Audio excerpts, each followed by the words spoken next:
Welcome to our channel. Cancer చాలామందిని నిజంగా అండి చాలామందికి తెలియదు క్యాన్సర్ ఎందుకు వస్తుంది, దీని లక్షణాలు ఎలా ఉంటాయి అని చెప్పేసి. సో క్యాన్సర్ తగ్గించుకోవడానికి ఎలాంటి ట్రీట్మెంట్లు ఉంటాయి అని చెప్పేసి. సో అలా ఈ విషయాలన్నీ తెలియజేయడానికి మనతో పాటు ఉన్నారు yoga and naturopathy doctor Shagufta గారు. మేడం ద్వారానే అసలు క్యాన్సర్ ఎందుకు వస్తుందో ఈ విషయాలన్నీ మేడం ద్వారా తెలుసుకున్నాం. నమస్తే మేడం. నమస్తే అండి. మేడం క్యాన్సర్ చాలా మందిలో చూస్తున్నాం కదా! సో ఇంతగా ఎక్కువ అయిపోవడానికి క్యాన్సరు కారణాలు ఏంటి? మనం ఎలా గుర్తించాలి? అంటే క్యాన్సరు మనకు వస్తుంది అంటే? నేను ఒకటంటండి, యాజ్ ఏ న్యాచురోపతి డాక్టర్ నేను ఒకటే చెప్పగలుగుతాను. ఏ కేస్ అయినా సరే, నాట్ ఓన్లీ క్యాన్సరే కాదు, ఎంత పెద్ద డిసీజ్ అయినా సరే రావడానికి మెయిన్ కారణాలు కొన్ని ఉన్నాయి. ఒకటి జెనెటికల్ ఇష్యూ ఉండొచ్చు, ఒకటి ఇప్పుడున్న జనరేషన్లో ఉన్న పొల్యూషన్ ఒకటి ఉండొచ్చు, ఒకటంటే మన లైఫ్ స్టైల్. మనం ఏం తింటున్నాం, ఎప్పుడు పడుకుంటున్నాం, ఎంత స్ట్రెస్ని తీసుకుంటున్నాం, బాడీ దాని మీద కూడా డిపెండ్ అయి ఉంటుంది. నేనేమంటే క్యాన్సర్ వచ్చి మనం బాధపడే బదులు అసలు రాకుండా కాపాడుకుంటే మంచిది కదా. వచ్చినప్పుడు చాలా లక్షణాలు ఉంటాయండి. సన్నగా అయిపోతారు, ఆకలి ఎక్కువ వేయదు, మనిషికి రక్తహీనత ఎక్కువ వస్తుంది, మనిషి కూర్చున్న లెగిసిన అనీజినెస్, అన్కంఫర్ట్నెస్, అంటే శరీరము యాక్టివ్గా ఉన్న బాడీకి ఈ ఈ లక్షణాలు ఉన్న బాడీకి పక్కన పక్కన కూర్చొని పెడితే ఈజీగా మనమే కనుక్కోవచ్చు. డాక్టర్ ఉన్నా డాక్టర్ కాకపోయినా కనుక్కోవచ్చు. వీళ్ళకి ఏదో బాడీలో సమస్య ఉన్నదని మనమే కనుక్కోవచ్చు. అన్ని లక్షణాలు కనపడేంత వరకు మనం ఎందుకు దాన్ని నెగ్లెక్ట్ చేయడం? నేను చూస్తున్నాను చాలా కేసెస్ వరకు నా దగ్గరికి వచ్చిన వాళ్ళు, మ్యామ్ చాలా మేము చేసాము, ఈవెన్ అన్ని థెరపీస్ తీసుకున్నాము, ఇంకా ఫ్యూచర్లో మళ్ళీ వస్తుందేమో, ఎవరు గ్యారంటీ ఇవ్వలేకపోతున్నారు, దీనికి జాగ్రత్తలు ఎలా తీసుకోవాలి, లేదంటే మా ఫ్యామిలీ హిస్టరీలో ఉంది, మేము ఎలాంటి జాగ్రత్తలు తీసుకోవాలని చాలామంది వస్తుంటారు. నేనేమంటానంటే, ఓకే, మీరు ఏ టైంకి లెగుస్తున్నారు, ఏ టైంకి పడుకుంటున్నారు, ఎలాంటి టైప్ ఆఫ్ ఫుడ్ తింటున్నారు, ఎందుకంటే మీకు జెనెటికల్గా ఉంది, ఒక ఫ్యామిలీలో ఎవరికో ఒకరికి ఉంది, అత్తకు కానీ మామకు కానీ సంథింగ్ ఎవరికో ఫ్యామిలీ హిస్టరీలో ఉంది, మమ్మీకి కానీ ఎవరికైనా ఉంది, అమ్మ వాళ్ళకి కానీ. సో అలాంటప్పుడు మనం చాలా జాగ్రత్తగా ఉండాలి. నాట్ ఓన్లీ ఇప్పుడు ఈ జనరేషన్లో సర్వైకల్ క్యాన్సర్స్ అని, బ్రెస్ట్ క్యాన్సర్స్ అని, సో మగవాళ్ళలో ప్రోస్టేట్ గ్లాండ్ క్యాన్సర్స్ అని ఎక్కువైపోయాయి, మధ్యలో బ్లడ్ క్యాన్సర్స్ అని. సో నేనేమంటానంటే లైఫ్ స్టైల్ని మార్చుకోండి. మనం పొల్యూషన్ని మార్చలేము, జెనెటికల్గా ఉన్న ఇష్యూస్ని మనం మార్చుకోలేము, కానీ మన లైఫ్ స్టైల్ని కొద్దిగా మెయింటైన్ చేసుకోవడం. మార్నింగ్ లేచి ప్రశాంతంగా మంచిగా యోగా చేసుకోండి. సన్కి ఎక్స్పోజ్ అవుతూ యోగా చేసుకోండి. సన్ బాత్ అంటారు. ఎప్పుడైతే మనకు సన్‌కి ఎక్స్‌పోజ్ అవుతూ మనం యోగా చేస్తామో మంచిగా విటమిన్ డి దొరుకుతది. బాడీలో ఉన్న స్వెట్ అంతా ఎలిమినేట్ అవుతది. అప్పుడే కొన్ని డెడ్ సెల్స్ అన్నీ మన బాడీ నుంచి వెళ్ళిపోతాయి. సో దానివల్ల చాలా రిఫ్రెష్ అవుతదండి. డీటాక్స్ అవుతది బాడీ. అలా మార్నింగ్ లేచిన వెంటనే మీకు అవైలబుల్‌గా ఉంటే, ఒకవేళ టెర్రస్ పైకి గానీ, లేదంటే ఎక్కడైనా పార్క్స్‌లో గానీ మీకు ఎక్కడైనా ఉన్నప్పుడు యోగా చేసుకోండి. స్పెషల్లీ యోగాని ఎందుకు చెప్తామంటే, యోగా వల్ల మనం ఎంత ఆక్సిజన్ శ్వాస తీసుకుంటున్నాం, ఎంత శ్వాస వదులుతున్నాం, సెల్స్ మధ్యలో ఆక్సిజన్ కంటెంట్, మనం తీసుకుంటున్న శ్వాస, వదిలే శ్వాసలో అంటే తీసుకుంటున్న ఆక్సిజన్, వదిలే కార్బన్ డయాక్సైడ్‌లోనే మన సెల్స్ అనేవి కొత్త సెల్స్ ఫామ్ అవుతాయి. బ్లడ్ ప్యూరిఫై అవుతది. ఊపిరితిత్తులు హెల్తీగా ఉంటాయి. హార్ట్ హెల్తీగా ఉంటాయి. ఎందుకంటే బ్లడ్ ప్యూరిఫై అవ్వాలన్నా మనకు ఆక్సిజన్ లేనిది, కార్బన్ డయాక్సైడ్ రిలీజ్ కాకపోతే మనకి బ్లడ్ ప్యూరిఫై అవ్వదు. ఎక్కడ బ్లడ్ ప్యూరిఫై అవుతది? ఊపిరితిత్తుల దగ్గర. ఆ ఊపిరితిత్తుల దగ్గర నుంచి గుండెకొస్తది బ్లడ్. ఆ గుండె నుంచి మన శరీర అవయవాలకన్నిటికి ఎళ్తది. సో తీసుకుంటున్న శ్వాసలోనే చాలా రకాల సమస్యలు కూడా మనం పోగొట్టుకోవచ్చు. కానీ ఇప్పుడున్న జనరేషన్‌లో మనం ప్రశాంతంగా ఉండట్లేదు. ప్రాపర్ శ్వాస లేదు, వెంటిలేషన్ లేదు, ఇవన్నీ లేవు.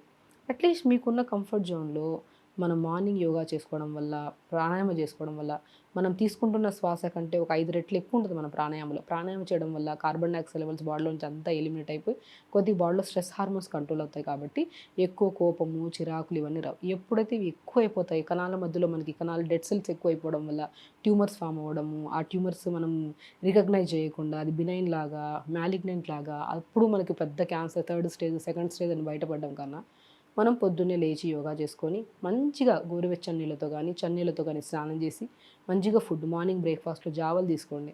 మంచి ఫ్రూట్ జ్యూసెస్ తీసుకోండి. ఆరెంజ్ జ్యూసెస్ కానీ, లేదంటే మన స్పెషల్లీ మనం పొమోగ్రానేట్ జ్యూసెస్ కానీ, క్యారెట్, బీట్రూట్, యాపిల్ జ్యూసెస్. నేను ప్రీవియస్ వీడియోస్‌లో ప్రతి వీడియోలో చెప్పానండి. క్యాన్సర్ రాకుండా మనం జాగ్రత్త పడితేనే చాలా మంచిదండి. వచ్చాక ఇబ్బంది పడొద్దు. ఖచ్చితంగా వచ్చాక ఇబ్బంది అంటే కంపల్సరీ రేడియోథెరపీ ఉంటది, కీమోథెరపీ ఉంటది. సో, డిఫరెంట్ హార్మోనల్ థెరపీ ఉంటది. ఒక్కొక్క క్యాన్సర్‌కి ఒక్కో టైప్ ఆఫ్ మనం ఆంకాలజిస్ట్ సజెస్ట్ చేస్తారు. నేనేమంటాను, రాకుండా మనం జాగ్రత్త తీసుకున్న దాంట్లో మార్నింగ్ యోగా చేసుకోండి. మంచిగా బాడీని ఫ్రీగా, నీట్‌గా మెయింటైన్ చేయండి. మంచి ఫుడ్ తినండి. మనము ఒక శరీరంలోకి ఏదైనా జ్వరం వస్తేనే తట్టుకోలేము. అంటే జ్వరం గాని, తుమ్ములు, జలుబు వస్తేనే తట్టుకోలేము. అంత ఇమ్యూనిటీ పవర్ మన బాడీ చాలా వీక్‌గా ఉంటది.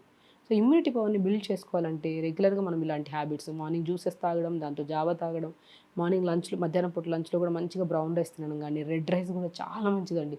రెడ్ రైస్ నవారా రైస్ అని ఉంటాయి. అది మనకి హెవీ వెయిట్ ఉంటే హెవీ వెయిట్ తగ్గిస్తుంది, నరాల్లో బలహీనత ఉంటే నరాల బలహీనత తగ్గిస్తుంది, బాడీ యాక్టివ్గా ఉండడానికి కూడా చాలా మంచిగా దోహదపడుతుంది. సో అలాగ మధ్యాహ్నం పూట రెడ్ రైస్ కానీ బ్లాక్ రైస్ కానీ మీకు నచ్చింది అన్నీ తెప్పించి పెట్టుకోండి. ఒక సోమవారం ఇలా వాడండి, మంగళవారం బ్లాక్ రైస్ అండి, బుధవారం వైట్ రైస్, అలాగా ఒకటి మనకు కూడా కొద్దిగా స్పెషల్గా అనిపిస్తుంది, తింటున్నప్పుడు ఒక టేస్టీగా అనిపిస్తుంది.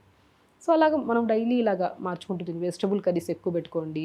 సో డిన్నర్ కూడా మ్యాక్సిమం తొందరగా తినండి. నేను ఏమంటే డిన్నర్ మాత్రం 9 తింటారు, 12 తింటారు, కొంతమంది మిడ్ నైట్ బిర్యానీస్ అని మిడ్ నైట్స్ తింటారు, దానివల్ల హెల్త్ పాడవుతుంది కదా.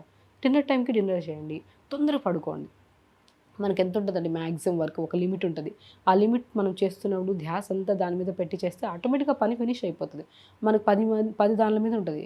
ఒకటి వర్క్ చేస్తూ ఉంటాం, ఇన్స్టాగ్రామ్లు చూస్తాం, ఫేస్బుక్లు చూస్తాం, యూట్యూబ్లు చూస్తూ ఉంటాం, దాని మీద ఎక్కువ ధ్యాస పెట్టడం, చేసే పని సమతుల్యంగా చేయలేకపోవడం, దానివల్ల కూడా మనకు బాడీలో స్ట్రెస్ లెవెల్స్ పెరిగిపోవడం. నేను స్పెషల్లీ ఏ డిసీజ్ అయినా రావడానికి మొట్టమొదటి కారణం ఒకటి నిద్ర అయితే ఒకటి స్ట్రెస్ అంటానండి. ఈ రెండింటిని మనం దూరం చేసుకోగలిగితే ఆల్మోస్ట్ సెట్ అయిపోతుంది. ఈ జనరేషన్లో స్ట్రెస్ లేకుండా ఏ పని చేయలేకపోతాం. అట్లీస్ట్ ఆ స్ట్రెస్ని కంట్రోల్ చేసుకోవడానికి తీసుకుంటున్న ఆహారం చాలా మంచిగా యూజ్ అవుతుంది. డిన్నర్ తొందరగా చేయండి, తొందరగా పడుకోండి. పడుకునే ముందు కూడా గోరువెచ్చని నీళ్ళతో కానీ చన్నీళ్ళతో కానీ స్నానం చేయండి. బాడీలో నుంచి మొత్తం టాక్సిన్స్ అన్నీ ఫ్రీ అవుతాయి. అప్పుడు నిద్ర కూడా తొందరగా పడిపోతుంటారు. కొంతమంది నిద్రపోవడానికి వెళ్ళినప్పుడు పడుకోవడానికి 9:30కి బెడ్ ఎక్కితే పడుకునేటప్పుడు కల్లా 12:30 అవుతుంది. ఒకటి ఎంటర్టైన్మెంట్ మొబైల్స్ చూడడం ఒకటి ఎత్తైతే, ఒకటి ఇంకేదో ఆలోచనల్లో ఓవర్గా అవుతుందా లేదా పని ఆలోచన విధానంలో. ఏదో చెప్తున్నాను, లైఫ్ స్టైల్ ఒక 70% లీడ్స్ టు క్యాన్సర్. లైఫ్ స్టైల్లో మనం ఏం తింటున్నాం, ఎప్పుడు పడుకుంటున్నాం, హెల్తీగా ఉన్నామా లేదా, మన బాడీలో ఏదో ఒక చిన్న అబ్నార్మాలిటీ వచ్చిందనుకోండి, చూసుకొని టెస్టులు చేయించుకోండి అంట నేను. సో ఎప్పుడన్నా సన్నగా అయిపోతున్నాం మనిషి, ఎందుకు రికగ్నైజ్ చేయట్లేదు, సన్నగా ఎందుకు అవుతాం మనం, టైంకి తింటున్నాం, ఇంతకుముందు ఎలా తినేవాళ్ళం అలాగే తింటున్నాం, ఏం తాగేవాళ్ళం నీళ్ళు అలాగే తాగుతున్నాం, జ్యూసెస్ తాగుతున్నాం, అయినా ఎందుకు సన్నగా అయిపోతున్నాం మన బాడీ. అలాంటి రాకుండానే మనం కొన్ని టెస్టులు చేయించుకుంటూ ఉండాలి. ఆ టెస్టులు చేయించుకొని మనం డాక్టర్ దగ్గరికి వెళ్ళి కన్సల్ట్ అయ్యి ఇలాగ నా బాడీలో చేంజెస్ వస్తున్నాయి, ఈ లెవెల్స్లో ఏమైనా ప్రాబ్లం ఉందా అని చూపించాలి. అప్పుడు ఏదైనా ప్రాబ్లం ఉన్నప్పుడు ఆ డాక్టర్ సరిగా చూడలేకపోతే వేరే డాక్టర్ని సజెస్ట్ చేస్తారు, అప్పుడు డయాగ్నోస్ చేసుకుంటాం అనమాట ఈ ప్రాబ్లం ఉందని. సో కాబట్టి నేనేమంటానంటే లైఫ్ స్టైల్ని మార్చుకోండి, ఎక్కువ స్ట్రెస్ తీసుకోదండి. ప్రాబ్లం వస్తుంది నెగిటివ్ థాట్లోనే వచ్చేస్తుంది ప్రాబ్లం. ఆ పాజిటివిటీ డెవలప్ చేసుకోండి, టైంకి తినండి, మంచిగా మీకు హ్యాపీగా ఏమనిపిస్తుంది ఏదైనా ఓంకారం చేయండి, మంచిగా మీకు డివోషనల్గా మీకు ఏది నచ్చినా కూడా అది మంచిగా ప్రేయర్ఫుల్గా ఉండండి, హెల్తీగా ఉండండి, టైంకి తినండి. దానివల్ల మన బాడీలో హ్యాపీ హార్మోన్స్ రిలీజ్ అవుతాయండి. ఎంత హ్యాపీ హార్మోన్స్ రిలీజ్ అవుతాయి బాడీలో అంత స్ట్రెస్ రిలీజ్ అవుతుంది, టైంకి పడుకోగలుగుతాం. ఇలాంటి క్యాన్సర్సే కాదు కదా, ఎలాంటివి రాకుండా మన బాడీని చాలా బాగా ప్రొటెక్ట్ చేసుకోవచ్చు మనం.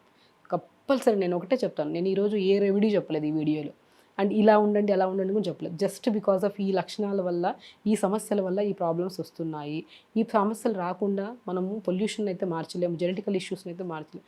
అలాంటి రెండు ఉండగా కూడా మనం బాడీని ప్రొటెక్ట్ చేసుకొని లైఫ్ స్టైల్ని మార్చుకుంటే క్యాన్సర్ లాంటి పెద్ద ప్రాబ్లమ్స్ రాకుండా మనం జాగ్రత్త పడవచ్చు మన శరీరం.